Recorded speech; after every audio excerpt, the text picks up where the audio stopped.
ahora tenemos entonces el acceso a esas definiciones que dejó el presidente Javier Milei. Dijo, por ejemplo, Milei, si queremos luchar contra el hambre y erradicar la pobreza, la solución está en corrernos del medio, correr al Estado del medio, acá con respecto a esta alianza contra el hambre que impulsaba Lula da Silva. Dijo, nunca verán a nuestra administración defender propuestas que impliquen mayor presión fiscal ni propuestas de desarrollo sostenible que prioricen caprichos de políticos con la panza llena en países ricos cuando los países pobres necesitan explotar sus recursos para salir de la pobreza. Recordemos que la Argentina se va a oponer a este impuesto a los superricos que también estaba promocionado desde el anfitrión. Lo único que funciona para sacar a miles de millones de la pobreza es el capitalismo de libre empresa. Cualquier otra propuesta es ubris para confortar y financiar sociólogos mal formados y deshonestos, dijo el presidente Javier Milei. Sí. Tengo aquí, me manda una alta fuente de la Cancillería Argentina, los puntos concretos, porque Argentina firmó el documento completo, pero hizo observaciones, ¿no? Dice, no obstante, desea enfatizar que los puntos que a continuación se detallan siguen siendo líneas rojas, por lo cual se disocia parcialmente en los siguientes aspectos. Punto número 1, libertad de expresión y daños en línea. La Argentina propone eliminar las expresiones desinformación, información falsa, discursos de odio y otros daños en línea, con el fin de preservar las libertades del pensamiento y de expresión.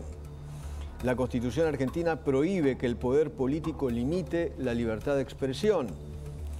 Resulta de singular importancia la libre manifestación de ideas a través de la prensa y las plataformas digitales que ya han sido censuradas por diversos estados. Cualquier calificación formal de la información podría constituir censura, salvo que se trate de un delito en cuyo caso deben ser jueces independientes quienes lo determinen. Es el punto número 1, la primera disidencia. La segunda, implementación de la Agenda 2030. La Argentina considera que numerosos aspectos de la implementación de la Agenda 2030 afectan la vida, la libertad y la propiedad de las personas, valores consagrados en nuestra Constitución que deben ser defendidos. 3. La mención a los contribuyentes. Menciona a los contribuyentes. Al margen de las consecuencias negativas que tiene sobre la acumulación de capital y por ende en el crecimiento económico, la Argentina considera que no es correcta la mención de ciertas categorías de pagadores de impuestos, por ejemplo, ultra ricos, a ser potencialmente gravados por ser discriminatoria y también implicar un trato desigual frente a la ley. Por último, la Argentina entiende que la palabra género, de acuerdo al artículo 7.3 del Estatuto de Roma de la Corte Penal Internacional, asimismo la Argentina no apoya ningún tipo de discriminación positiva, ya que violenta la desigualdad entre la ley y vulnera a los derechos de estos grupos. Esos son los 3 puntos fundamentales de disidencia de la República Argentina sobre ese documento. Sí, claro, redes sociales, que justamente ahí lo contábamos cuando arrancamos también, toda esta disputa que tuvo Brasil con X, con Elon Musk, 40 días suspendidos, habla de jueces independientes por todo lo que fue la actuación de la justicia brasileña, entiendo, también como un espaldarazo de Elon Musk, sabemos que Milei tiene una relación allí. Después la Agenda 2030, ya lo había planteado el presidente en sus distintas intervenciones, desde que fue a Davos en adelante. El impuesto a los superricos, también otro de los puntos de disidencia, y el tema de género, que, bueno, son, como vos ahí bien tenías el adelanto, Edu, son estas cuestiones en las cuales se va a poner, pero va a firmar el documento. Y hay otro punto que dice, la Argentina considera que el mundo está atravesando un momento de grave peligro en materia de seguridad internacional, con violaciones a la integridad territorial de algunas naciones como Ucrania y con acciones que buscan expresamente la desaparición del Estado de Israel.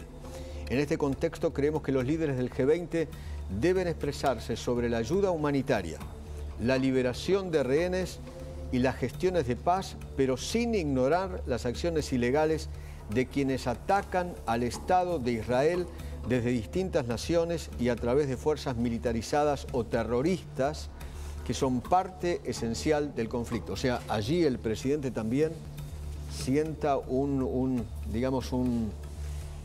un precedente muy fuerte, ¿no? Un posicionamiento fuerte. Exacto, y además porque en las últimas horas hubo mucho debate entre los distintos países del G20 al respecto del posicionamiento que va a tener ese documento final sobre las guerras que se están librando. En tanto también hubo un fuerte ataque de Rusia a Ucrania en las últimas horas, que allí también generó algún tipo de discusión sobre cuál va a ser la postura en ese documento final sobre el tema de las guerras. Así que bueno, clarísima la posición argentina y en línea con lo que viene diciendo Milei desde siempre, ¿no? Totalmente. Willy, querido. Vamos a hablar, Eduardo, de la agenda económica en el marco del G20, si te parece bien, con las reuniones de Luis Caputo. Recién, hace minutos nada más, acaba de postear el ministro de Economía en la red social X una foto con su reunión con su par de Alemania. Ahí tenemos, ahora lo están por subir, pero tenemos la foto de Luis Caputo con su par de Alemania. Y obviamente en esta reunión se habló del Fondo Monetario Internacional. Recordá, ahí tenemos la foto con Kukis, que es el ministro alemán de Economía, el par de alemán de Economía, y ahí tenemos precisamente en el marco del G20, fue hace minutos nada más, y recordemos entonces ministro de Finanzas, allá en Alemania el cargo es Finanzas.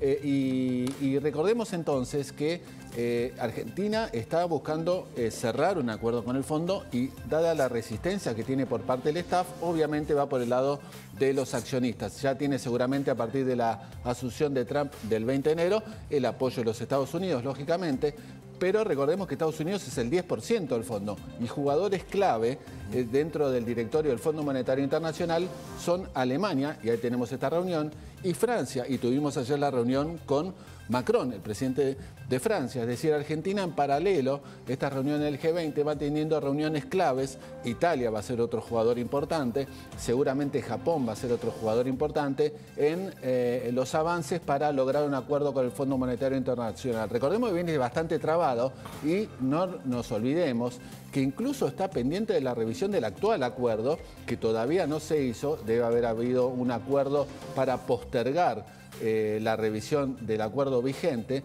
porque no se hizo la revisión al segundo trimestre, debería haberse hecha, y al tercer trimestre de este 2024. Es decir, hay demoras en la revisión del actual acuerdo, seguramente para evitar posiciones del staff de fondo respecto al tipo de cambio, etcétera, etcétera. Así que, Eduardo, te diría que en paralelo es importante esta reunión, esta cumbre del G20 en Río de Janeiro, porque hay muchas cosas que están al margen de lo oficial y lo político, pero sí son muy importantes en lo económico, que apuntan precisamente a lo que estamos comentando, el ansiado acuerdo con el Fondo Monetario Internacional. Mañana tenemos la reunión con Xi Jinping, otro jugador importante del Fondo Monetario, y también tenemos, y ahí el superclásico, te diría, 11:30, reunión con Cristalina Georgieva, la número 1 del fondo, con Javier Milei, y seguramente va a estar Luis Caputo sentado en la reunión. Muy bien. Gaby. Edu, el crimen organizado es un gran flagelo de la seguridad pública. Dentro del crimen organizado se encuentra, diría, en los primeros lugares, si usted quiere, la trata de personas, tráfico de armas, el narcotráfico. ¿Y por qué hago esta introducción? Porque hay un dato...